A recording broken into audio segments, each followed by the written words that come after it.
Vi her på Social- og Sundhedsskolen i Fredericia, Vejle og Horsens har valgt at bruge GoLoose-produkter.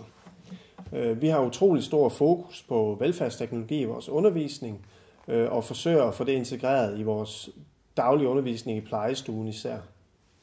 Vi forsøger at lave en kulturændring hos vores elever, som gør, at de bliver mere åbne over for at bruge nye produkter, og at de lærer at finde nogle gode argumenter for, hvorfor man skal bruge nye velfærdsteknologiprodukter.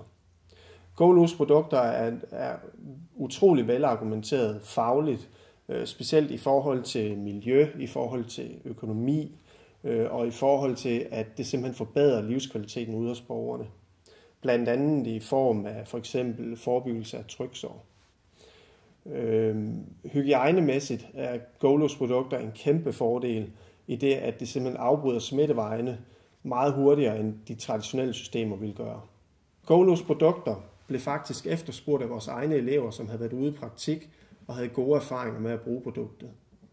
Vi havde elever, som kom og fortalte om borgere, der havde bedt om specifikt GoLoose-produkter, fordi at det var mere behageligt. Borgerne fik en følelse af større renhed, og vores elever kunne se fordelen ved de hygiejniske principper ved det her produkt. På sigt, der kunne jeg sagtens se, at GoLoose-produkter de vil udfase bækkenkoderne, og jeg er sikker på, at her på skolen vil vi udfase dem inden for kort tid, når vi begynder at sammenligne priserne på GoLoose-produkter og på vores strømregning, sæberegning osv.